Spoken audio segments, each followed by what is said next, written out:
രാം ഗോപാൽ വർമ്മയുടെ രംഗീല തിയേറ്ററുകളിലെത്തിയത് 30 ആണ്ട് മുമ്പാണ്. 1995 September 8-നായിരുന്നു release. ബോളിവുഡിന്റെ സൗന്ദര്യബോധത്തെ മാത്രമല്ല, ഇന്ത്യൻ ജനപ്രിയ സിനിമയെ ആകെ തന്നെ അടിമുടി മാറ്റിമറിച്ച ആ എവർഗ്രീൻ റൊമാൻറ്റിക് ഡ്രാമ 3 പതിറ്റാണ്ടിനിപ്പുറം റീ റിലീസിന് ഒരുങ്ങുകയാണ്. നമ്മുടെ സിനിമയിലെ എക്കാലത്തെയും വലിയ ഹിറ്റുകളിലൊന്ന് തിയേറ്ററുകളിലേക്ക് മടങ്ങി വരുമ്പോൾ ഒപ്പം വരുന്നത് ഒരു കാലത്തിൻ്റെ ആകെ ഓർമ്മകളാണ്. പലതുകൊണ്ടും കൾട്ടായി മാറിയ ജനപ്രിയ ക്ലാസിക് റീ റിലീസിനൊരുങ്ങുമ്പോൾ RDX ഓർത്തെടുക്കുകയാണ് രംഗീല എങ്ങനെയാണ് നമ്മുടെ സിനിമയുടെ ജാതകം മാറ്റിയത് എന്ന്.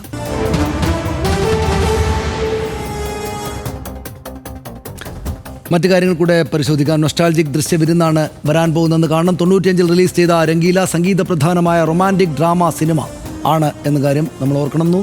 ആമിർ ഖാൻ, ഊർമിള, ജാക്കി ഷ്രോഫ് എന്നിങ്ങനെ വലിയ താരനിര അണിനിരന്ന ചിത്രമാണത്.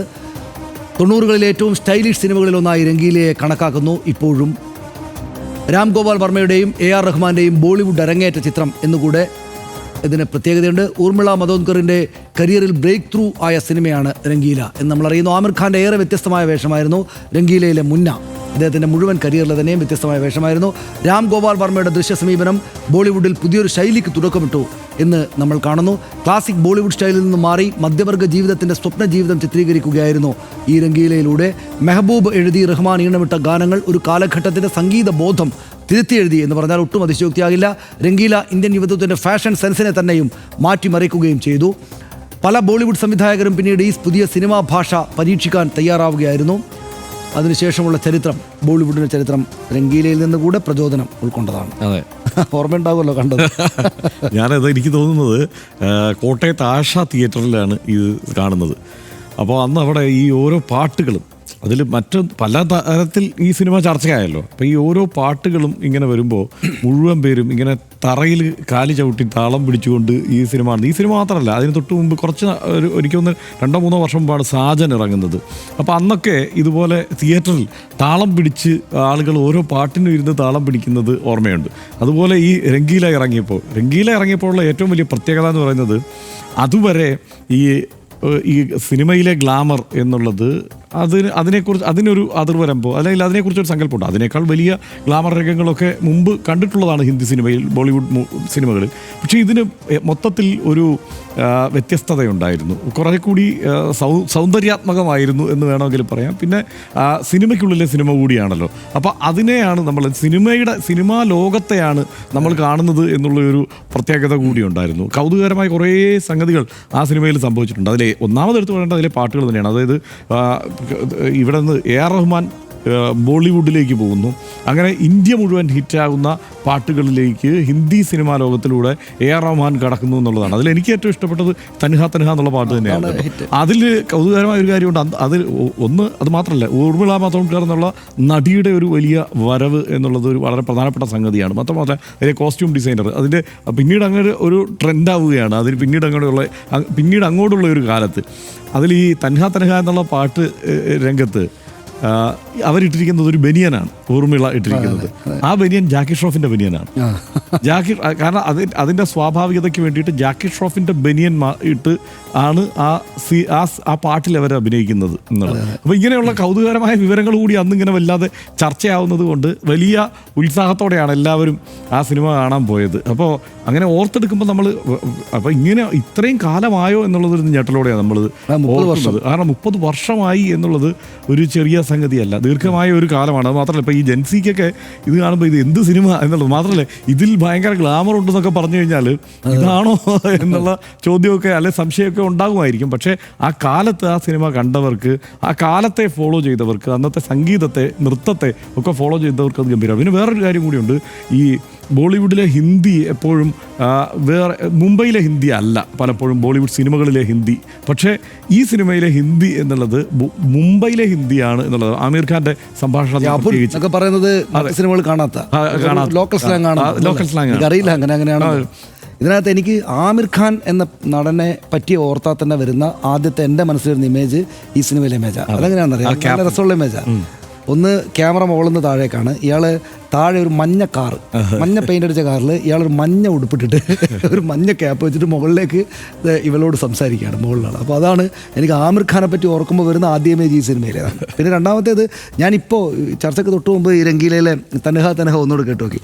ഇപ്പോൾ പോലും പക്ഷേ നമ്മുടെ മാത്രം ഒരു കാര്യമല്ല അത്. ഇപ്പോഴത്തെ കുട്ടികളാണെങ്കിലും കേൾക്കുമ്പോൾ ആ സമയത്ത് ഇത് വലിയ വിപ്ലവമായിരുന്നു. കാരണം ഒന്ന് അങ്ങേയറ്റം ഡിഫറെൻ്റ് ആയിട്ടുള്ള പാട്ടുകളാണല്ലോ. ഈ മ്യൂസിക്കെല്ലാം വരുന്നത് വളരെ വ്യത്യസ്തമായ രീതിയിലാണ്. അപ്പോൾ അത് ഇപ്പോഴും ഒരുപക്ഷെ റിലീസ് ചെയ്ത ആളുകൾ ഒന്നും കൂടെ പാടി നടക്കുന്നുള്ള തോന്നൽ എനിക്കുണ്ട്. അതിനുശേഷം ഒരുപാട് പാട്ടുകൾ അതിനേക്കാൾ അതുപോലെ തന്നെ മികച്ചതൊക്കെ ആയിട്ട് വന്നു. ഒന്ന് ഇതിനകത്ത് പ്രധാനപ്പെട്ടതും കൗതുക ഒരു കാര്യം ഞാനിപ്പോൾ ആലോചിച്ചത്, ഒന്ന് ഇത് സൗത്ത് നിർമ്മിച്ച സിനിമയാണ് യഥാർത്ഥത്തിൽ. അതായത് ഈ പറയുന്ന രംഗീല മാത്രമല്ല, അതിനുശേഷം ഉണ്ടായ ഈ വഴിമാറ്റം ഉണ്ടല്ലോ, നമ്മൾ ആ റാപ്പിലൊക്കെ പറഞ്ഞിരിക്കുന്ന ഈ ബോളിവുഡിൻ്റെ വഴിമാറ്റം മൊത്തത്തിൽ തന്നെ സൗത്ത് ഇൻഡസ്ട്രി നിർണ്ണയിച്ചാണ്. അതിന് പ്രധാനപ്പെട്ട കാരണം ഈ റഹ്മാനും ഇദ്ദേഹവും രാംഗോപാൽ വർമ്മയും സൗത്ത് തെലുങ്കിൽ സിനിമ വൻ ഹിറ്റാക്കിയിട്ട് പോയ ആളാണല്ലോ. 3-4 സിനിമ എടുത്തിട്ട് എല്ലാ അവാർഡും വൻ ഹിറ്റ് സത്യ ഒക്കെ എടുത്തിട്ടാണല്ലോ അങ്ങോട്ടേക്ക് പോകുന്നത്. അപ്പം സൗത്ത് ഉണ്ടാക്കിയാണ്. അതിന് ഒരു കാരണം കൂടിയുണ്ട്. അതിന് തൊട്ട് മുമ്പ് ഞാനത് യാദൃശ്യമായിട്ട് കണ്ട 1993 ജെന്റിൽമാൻ വരുന്നത്. ശങ്കർ വരുന്നു, പ്രഭുദേവയുടെ ഡാൻസ്, എ ആർ റഹ്മാൻ്റെ പാട്ട്, അർജുന് ഒക്കെ 93 അത് വരുന്നു.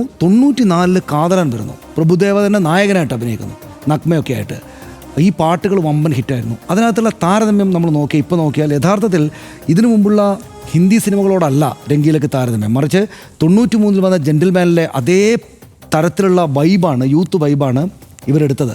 അതേപോലുള്ള ഡാൻസാണ്. ഇപ്പോൾ രംഗീലയിലെ തനഹ തനഹയും മറ്റുമൊക്കെയുള്ള ഇവരുടെ ഡാൻസ്, ഈ ഗ്രൂപ്പ് നേരെ നിൽക്കുന്ന ഡാൻസ് ഉണ്ട്. അത് യഥാർത്ഥത്തിൽ ജെന്റിൽമാനിലെ ചിക്കുബുക്കുറയിലെയൊക്കെ വരുന്ന ഒരു ശ്രേണിയിലുള്ളതാണ്. അതുപോലെ കാതലിൽ നമ്മുടെ വണ്ടിപ്പുറത്ത് കയറി നിന്നിട്ട് വടിവേലുവും മറ്റും പ്രഭുദേവൻ ചെയ്യുന്ന ഡാൻസ് ഉണ്ടല്ലോ, അതിൻ്റെയൊക്കെ ഒരു ശ്രേണിയിലാണ് യഥാർത്ഥത്തിൽ ഇങ്ങോട്ട് ഈ തനഹ ഇതിനകത്തേക്ക് വരിക.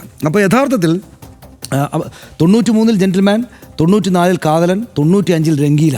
ഇത് ഭാഷ ഹിന്ദിയിലാണ്, ബോളിവുഡിലാണ് എങ്കിലും ഈ ശ്രേണിയിലാണ് ഈ സിനിമ വന്നതെന്നാണ് എനിക്ക് തോന്നുന്നത്. അങ്ങനെ യഥാർത്ഥത്തിൽ ഈ ഇന്ത്യൻ സിനിമയുടെ എന്ന് വെച്ചാൽ ബോളിവുഡ് സിനിമയുടെ തന്നെ തലവര മാറ്റിയ ഈ പരിപാടി തുടങ്ങിയത് ഇവരാണ്. അതിൽ എ ആർ റഹ്മാൻ്റെ കാര്യം പിന്നെ അദ്ദേഹം അത് പിൽക്കാലത്തോ അങ്ങോളം തുടർന്നു. പിന്നെ ഇതിനകത്തുള്ള നിരാശ എന്താണെന്ന് വെച്ചാൽ ഇദ്ദേഹം ഇങ്ങനെയുള്ള സിനിമകളൊക്കെ എടുത്തിട്ട് ഒരുപാട് സിനിമകൾ ഇപ്പം അവസാന ഡി കമ്പനിയൊക്കെ മോഹൻലാൽ വന്നിരിക്കുന്ന ഡി കമ്പനി, മോഹൻലാലിനെ കണ്ടപ്പോൾ കോരിത്തെറിച്ച് എനിക്ക് ഓർമ്മയുണ്ട്. തിയേറ്ററിൽ വെച്ച് കണ്ടപ്പോൾ അസാധ്യമായിട്ടുള്ള പെർഫോമൻസും അസാധ്യമായിട്ടുള്ളൊരു റോളായിരുന്നു.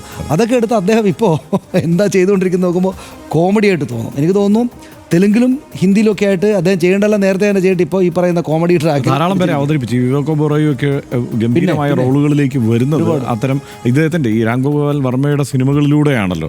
അപ്പോൾ അന്നത്തെ ഒരു ഹിറ്റ് സംവിധായകൻ എന്നുള്ളത് നമ്മൾ എങ്ങനെയാണ്, അത് നമുക്ക് താരതമ്യമില്ലാത്ത ഒരു സംവിധായകനായി നിന്നയാളാണ്. പക്ഷെ പിന്നീട് അത് സ്വാഭാവികമാണ്, കലാകാരന് ഒരു കാലം പോലെ ആയിരിക്കില്ല മറ്റൊരു കാലം എന്നുള്ള ഒരു, പിന്നെ ഈ പൊളിറ്റിക്സിലേക്കൊക്കെ പോയി ആവശ്യമില്ലാത്ത കാര്യങ്ങളിൽ നിന്ന് നമുക്ക് തോന്നുന്ന കാര്യങ്ങൾ ഇടപെട്ടുകൊണ്ടിരിക്കുകയാണ്. പിന്നെ ഇദ്ദേഹം ഈ പറയുന്ന പോലുള്ള കാര്യങ്ങളാണ് ചെയ്യുന്ന സിനിമകളെ കണ്ടാൽ സഹിക്കില്ല.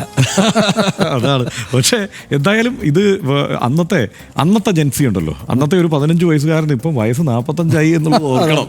30 വർഷം. സമ്പന്ന ദരിദ്ര സാമൂഹിക സംഘർഷം, ത്രികോണ പ്രണയം, മോഹം, മോഹഭംഗം ഒക്കെ തന്നെയായിരുന്നു രംഗീലയുടെ പ്രമേയം. നമ്മുടെ സിനിമയിൽ എത്ര ആവർത്തിച്ചതാണത്. പക്ഷേ രാംഗോപാൽ വർമ്മ ആ കഥയെ ആവിഷ്കരിച്ച രീതിയാണ് രംഗീലയെ ഇന്ത്യൻ പോപ്പുലർ സിനിമയിലെ എക്കാലത്തെയും വലിയ ബ്ലോക്ക് ബസ്റ്ററുകളിൽ ഒന്നാക്കിയത്.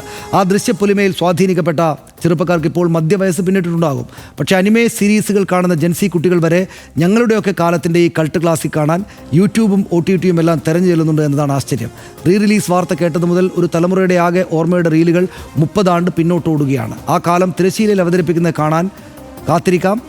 അടുത്ത വിഷയത്തിലേക്ക് പോകും മുമ്പ് ഇടവേളയിലേക്ക്.